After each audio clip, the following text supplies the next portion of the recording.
Anak muda, anak muda. Lu Gunung Cermek segitu tinggi, Palutungan begitu jauh, lu nyampe pada ke sana. Masjid tetangga rumah boro-boro kaki ngelangkah masuk ke dalam masjid. Bikin malu lu. Cara minum diajarin juga sama Nabi. 1 kali teguk, sebelumnya bismillahirrahmanirrahim. Alhamdulillah. Bismillahirrahmanirrahim. Alhamdulillah. Bismillahirrahmanirrahim. Alhamdulillah. 3 kali. Bib, manfaatnya apa tuh Bib? Diminum 3 kali manfaatnya apa?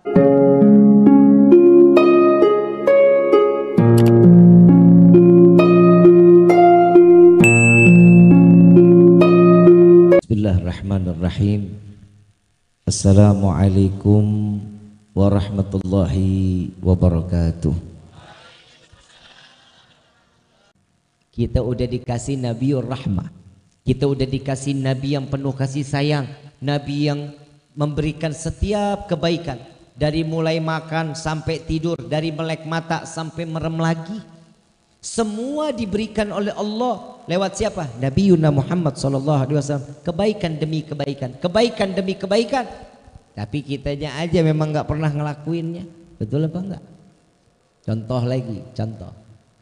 Di dalam rumah tangga ada ilmu yang diajarkan oleh Nabi? Ada nggak?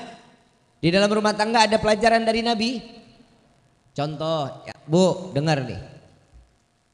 Rasulullah satu riwayat ngebuka jendela rumah, ngelihat anak-anak lagi pada menari-nari, main duf, ada yang joget-joget. Siti Aisyah mau ngelihat tapi takut. Kenapa? Karena Nabi lihat.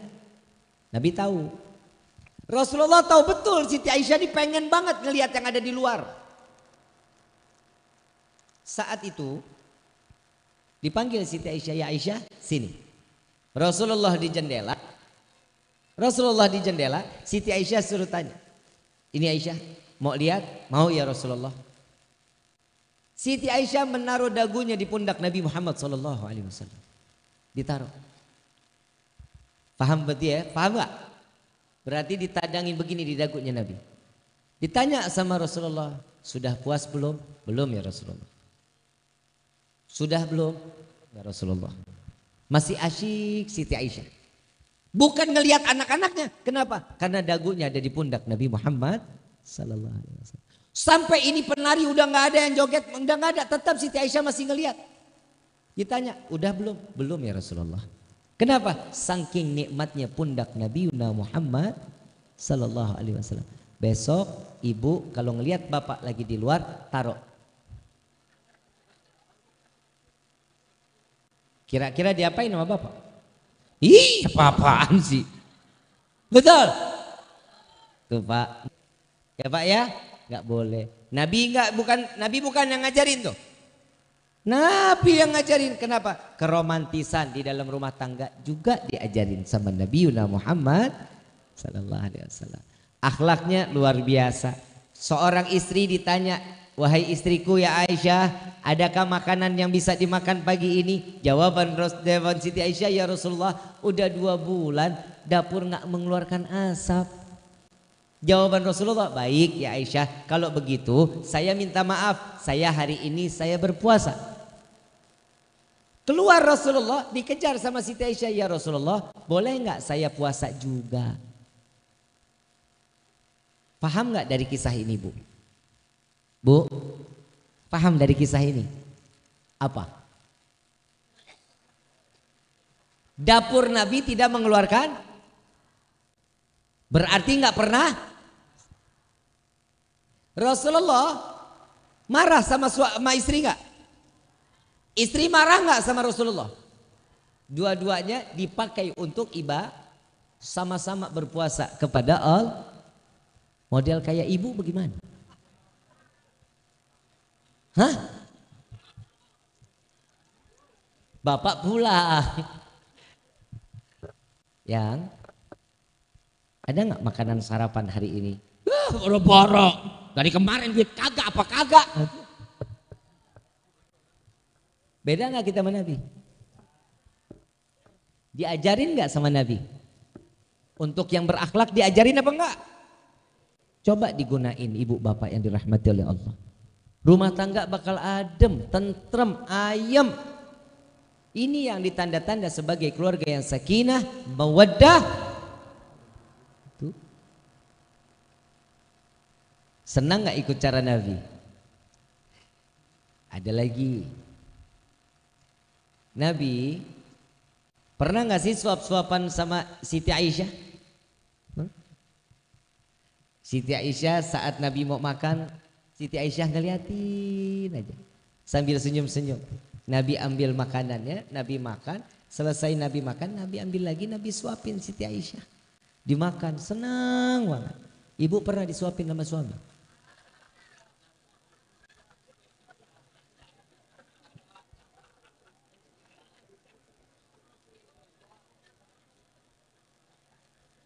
Bapak mah parah.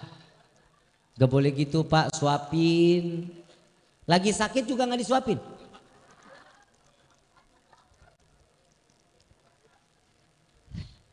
Jadi suami gak manfaat banget.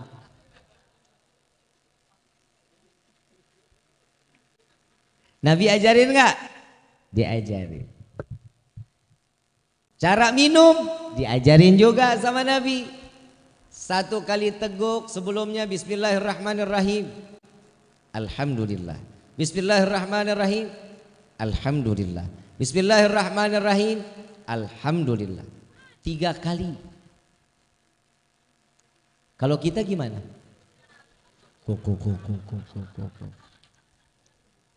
Betul. Bib, manfaatnya apa tuh Bib? Diminum 3 kali manfaatnya apa? Selama air itu setelah kita bacakan bismillah, alhamdulillah, bismillah, alhamdulillah sebanyak 3 kali kita dengan 3 tegukan, air yang ada di dalam diri kita selama masih ada di dalam, Allah tidak akan izinkan jasad ini untuk bermaksiat kepada Allah. Cuman minum, ada khasiat dan manfaat. Ada lagi, insya Allah kita bisa jalanin ya. Insya Allah. Salat sehari semalam berapa waktu? Berapa? 5 waktu. Adzan sehari semalam ada berapa waktu? Kok ragu-ragu? Kali Maleber ada 7. Hah? Salat berapa waktu? Adzan berapa waktu? Ada kabar gembira dari Nabi. Barang siapa dia berziarah kepadaku ke kota Madinah semasa hidup atau setelah wafatnya aku, mereka akan mendapatkan syafaatku di yaumil qiyamah. Senang apa enggak? Ziarah ke kota Madinah. Yang ada rezeki, insya Allah Allah luasin rezekinya. Allah kasih kesehatan untuk melaksanakan ibadah haji dan umrah dan dapat berziarah ke makam Nabi Yuna Muhammad. Amin ya rabbal. Orang Maleber ngomong, Habib teboga duit, duitnya terlalu seer. Betul ya? Betul nggak? Ada kabar gembira, Nabi tahu kita mah orang yang banyak ada yang nggak punya, orang yang nggak mampu ada. Tapi Nabi memberikan kabar gembira pula kepada orang-orang yang tidak diberikan kemampuan, belum diberikan kemampuan. Allah kasih kemampuan tersebut. Apa? Barang siapa membaca doa setelah azan, Allahumma rabba hadhihi da'wati tammah wassalatil qa'imah adi sayyidina Muhammad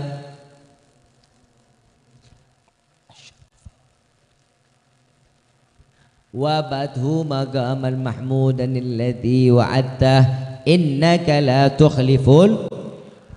Barang siapa yang membaca doa azan, dia wajib mendapatkan syafaatku di yaumil qiyamah. Masalahnya azan sehari semalam berapa waktu? 5 kali azan. Berapa kali kita jawab azannya? Hah? 5. Yakin? Subuh Subuh sare Habib sare. Betul. Zuhur lagi di jalan, Habib lagi di jalan. Terkedenge. Ya, udah mulai bisa saya. Betul nggak? Asar. Ya Allah bi. Lagi ngobrol keasikan lupa sama azan. Maghrib mandi Bib di kamar mandi suara air berisik. Isya nonton TV Bib. Ternyata syafaat Nabi susah atau mudah? Susah atau mudah? Buat siapa yang susah? Orang yang tidak mau mendapatkan syafaat Nabi Muhammad SAW. Dan yang tidak diizinkan oleh Allah mendapatkan syafaat yaumil qiyamah. Kita ini manusia yang paling bodoh Bapak Ibu yang dirahmati oleh Allah. Dikasih cuma-cuma lu sama Nabi. Dikasih secara ikhlas. Untuk siapa? Keuntungan umat Nabi Muhammad SAW. Yang terakhir, kita sholat. Kita sholat sehari semalam berapa? 5. Wajib kan?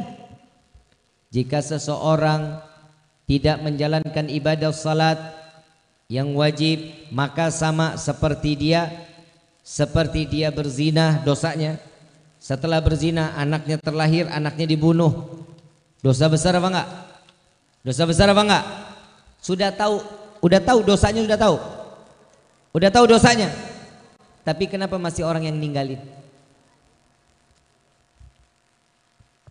Kadang kita kan di dalam takbiratul ihram itu kan kita udah ngomong sama Allah. Udah yakinin diri kita nih buat Allah. Inna salati wa mahyaya lillahi rabbil. Tapi kita seakan-akan tidak memiliki Allah. Kami tidak pernah percaya dengan apa yang telah diberikan oleh Allah. Itu kita sekarang. Kok bisa ngomong kayak gitu? Iya. Orang rata-rata kalau orang pengen apa-apa, kenapa sih larinya ke orang pintar? Ayo. Kenapa apa-apa larinya ke orang pintar, apa-apa ke orang pintar? Kenapa disebut orang pintar? Saya mau tanya. Karena yang datang orang lah emang benar.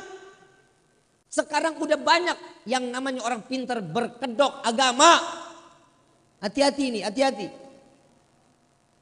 Mau banyak rezeki, sholat duha.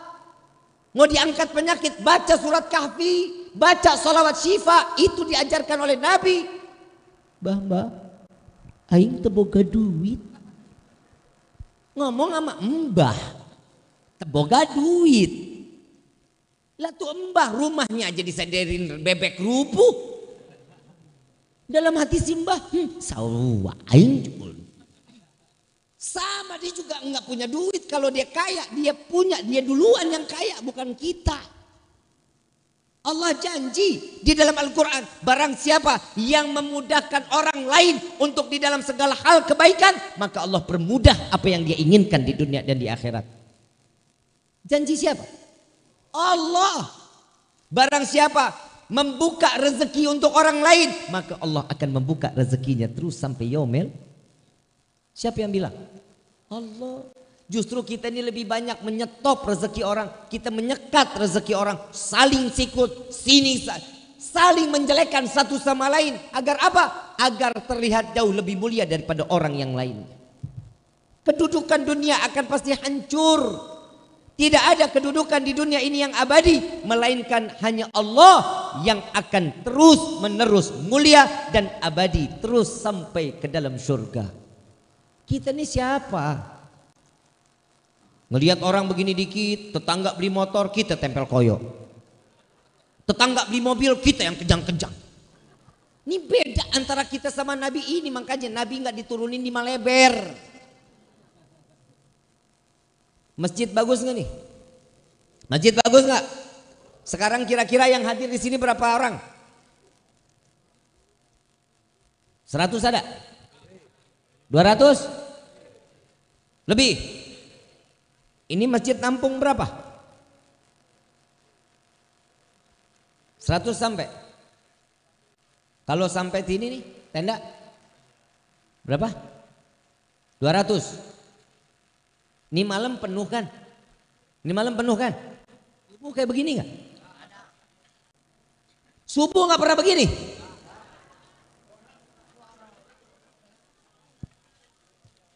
Subuh berapa sof? Subuh berapa sof? 1,5? Orangnya setengah-setengah gitu.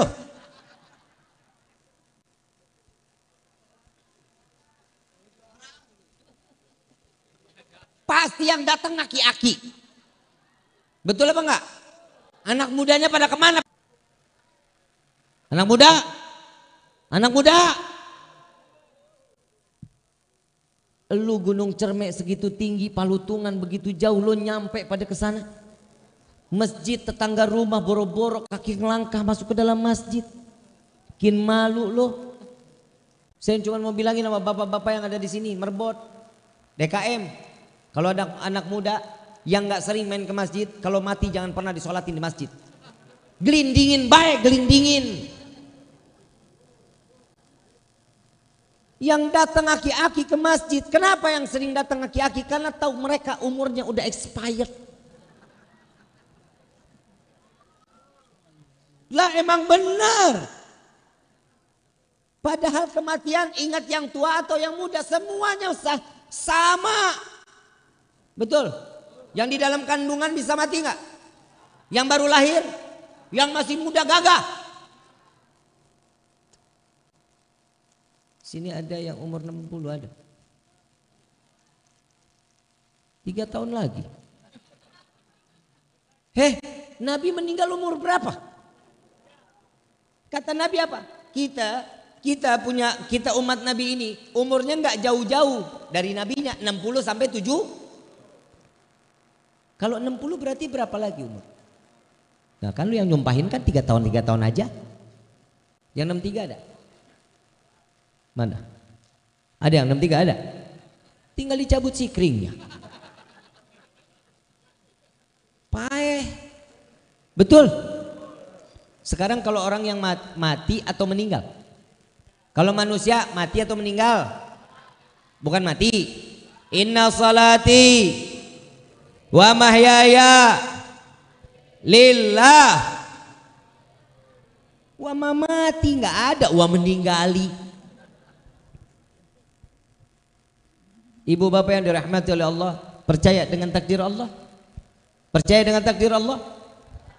Kita tahu daun nih, daun pohon begitu tinggi, besar, tinggi luar biasa. Setiap daun yang jatuh kemanapun itu atas takdir atau petunjuk dari Allah. Turun di sini, turun di sini, turun di sini.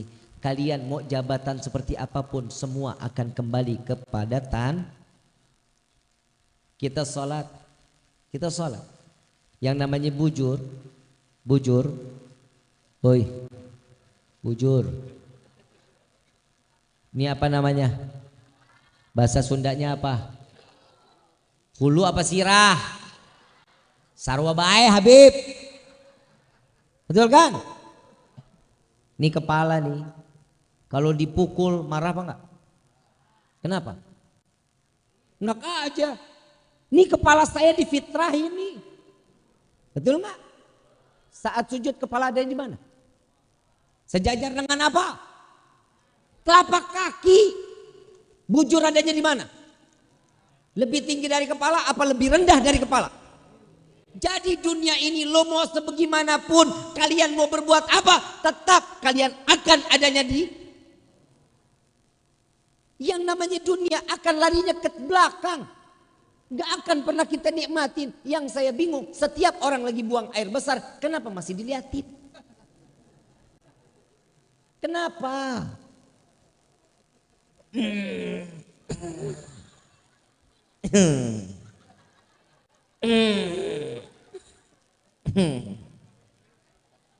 Kenapa sih diliatin mulu, kenapa? Nggak ikhlas, lu nggak ikhlas. Tadi Bib kita habis makan ayam enak banget Bib. Kita mau keluar, ya.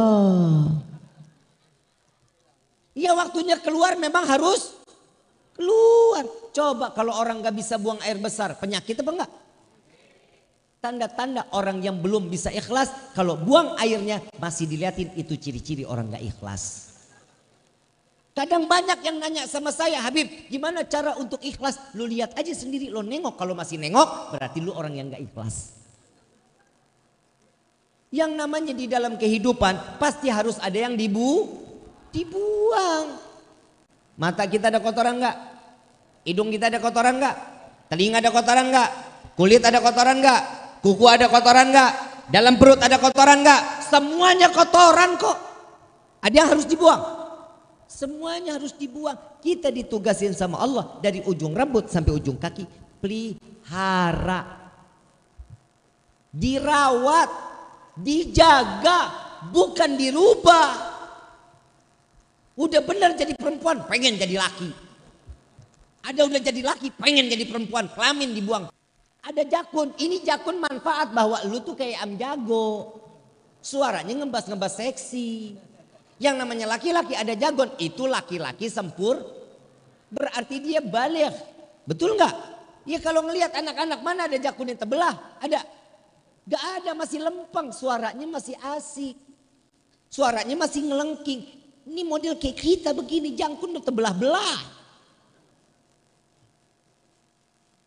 Ini takdir dari Allah apa bukan? Ini kodrat. Hoi. Tes. Awo.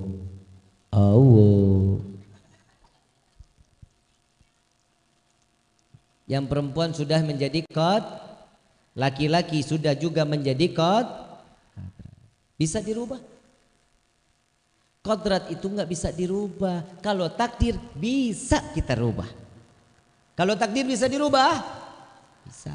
Contoh, bapak seorang petani, ibu seorang rumah tangga, hidup kelayakannya nggak ada apa-apanya, tapi beliau kerja keras mencari rezeki, menafkahi anak sehingga anak menjadi S1, S2, S3, menjadi dokter, insinyur, profesor, betul? Kehidupannya berubah nggak?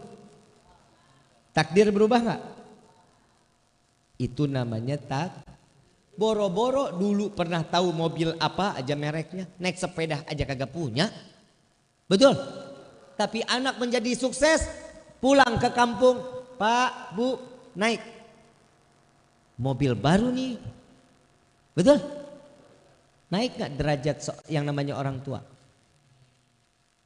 Takdir bisa dirubah, kodrat gak bisa dirubah. Maka dari itu, ma'asyarul hadirin rahimakumullah, maulid yang diajarkan oleh para salaf, kita memeriahkan, kita bergembira, kita merayakan untuk apa? Merubah diri kita jauh lebih baik. Ibadah kita lagi nggak benar, ingat Nabi, punya rasa cinta. Giroh ibadah kurang, ingat perjuangan Nabi, insya Allah ibadah kita makin terus mau ibadah kepada Allah. Betul apa enggak? Berarti Nabi ini Allah ciptakan di dunia buat umat manfaat atau enggak? Manfaat atau enggak? Kalau sudah tahu manfaat, ambil kemanfaatan dari Nabi untuk kehidupan kita sehari-hari.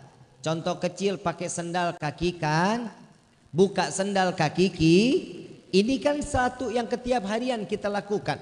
Masuk kamar mandi sebelumnya baca doa, masuk kaki, jangan pernah dua-duanya licin ngeglendak paeh. Ya, masuk kaki kiri, keluar kamar mandi kaki. Ini kan sudah diajarkan sama Nabi. Untuk apa? Mengikat antara kita dengan Nabi makin selalu dalam berdekat. Ini fungsi maulid.